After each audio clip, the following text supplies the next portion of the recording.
Nous sommes en octobre. Octobre rose, sensibilisation sur le cancer du sein. Tu en as sûrement entendu parler. Mais j'ai un problème avec ce dépistage. J'ai un problème avec ce dépistage sur la femme noire. Est-ce qu'on ne fait pas erreur? Est-ce qu'on ne fait pas erreur? Je m'explique.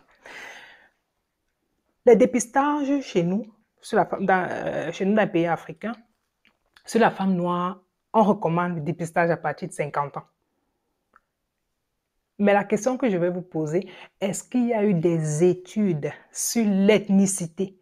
Est-ce qu'on a étudié cette population pour connaître le profil de la maladie, pour savoir si c'est vraiment la moyenne d'âge où la femme noire développe le cancer du sein? Est-ce qu'on n'a pas calqué les protocoles du colonisateur? Pourquoi? Toujours avoir un esprit critique. Alors, en tant que scientifique, en tant que votre Gigi, j'essaie de vous apporter l'information. Quand il s'agit d'une maladie qui touche les gènes, comme le cancer, on ne peut pas faire sans cette particularité. C'est la raison pour laquelle ici, je m'intéresse beaucoup plus aux études qui font cette différence entre l'afro-américaine, la noire, l'afro et la caucasienne. Et là, les études aux États-Unis, parce que là-bas, on étudie différemment des ethnicités. Et de quoi est-ce qu'il se rend compte? Il se rend compte que la femme afro-américaine a des risques plus élevés d'avoir un cancer plus agressif, ce qu'on appelle le triple négatif, parce que comme je dis, il y a cancer et cancer. Quand vous entendez cancer, ce n'est pas toujours la sentence de mort. Il y a cancer et cancer. Dépendamment des cellules, il y a différents types de cancer et les risques aussi sont différents. La femme noire fait un cancer triple négatif, plus agressif.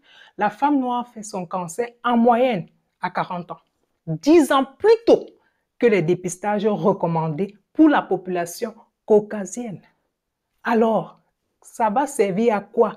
De commencer à dépister quelqu'un 10 ans plus tard. Bon, certains seront sûrement déjà décédés. Elles seront sous-diagnostiquées. Ne serait-il pas plus pertinent qu'on fasse nos études pour mieux étudier le profil de la maladie chez nos populations et ainsi établir nos protocoles de dépistage organisés? Parce qu'en matière de cancer du sein, il faut le dire, on n'a pas de moyens de prévention. Aller vivre à la forêt, se nourrir de campagne, avoir beaucoup d'enfants, ça ne va pas vous protéger du cancer du sein. Pour se protéger, pour le prévenir, ce cancer-là, il faut d'abord connaître la cause. On a des facteurs qui peuvent être protecteurs, comme l'allaitement exclusif sur une longue durée de temps, l'âge des premières règles un peu plus tard, les maternités. Ce sont des facteurs protecteurs que la femme noire a. Parce qu'elle a des maternités différentes, elle a un peu plus d'enfants, elle allait plus longtemps, même comme ça commence à disparaître. Mais sachez que ce sont des facteurs protecteurs. Mais ça protège contre les cancers hormonodépendants. Il y a cancer et cancer, ça ne va pas protéger contre les triples négatifs. Là, ça va aller plus loin. Il va falloir que je vous explique tout ça là maintenant. Mais où je veux alerter, c'est de dire, est-ce qu'on ne dépiste pas 10 ans plus tard? Est-ce qu'on peut... En fait, j'ai une colère profonde parce que les histoires de mes patients, étant donné que je travaille dans un centre oncologique, alors on rencontre beaucoup de patients venus même de l'international. Je ne peux pas toujours tout vous raconter, mais c'est la raison pour laquelle je vous alerte à travers les vidéos.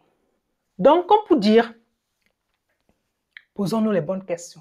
Si vous pouvez commencer à 40 ans avec votre dépistage annuel, la mammographie, c'est notre seule chance de prévenir ce cancer. On ne le prévient pas parce que, comme je disais encore, pour prévenir un cancer, il faut connaître les causes. Le cancer du foie peut être causé par une hépatite virale. On peut le prévenir en se vaccinant. Le cancer du col de l'utérus peut être causé par un virus appelé le papillomavirus. On a un vaccin, on se protège. On a souvent des lésions précancéreuses qu'on peut voir lors des dépistages. On peut directement les traiter. Surtout dans les pays pauvres, ça aide vraiment beaucoup. Alors, on peut prévenir que ces lésions n'évoluent pas en cancer.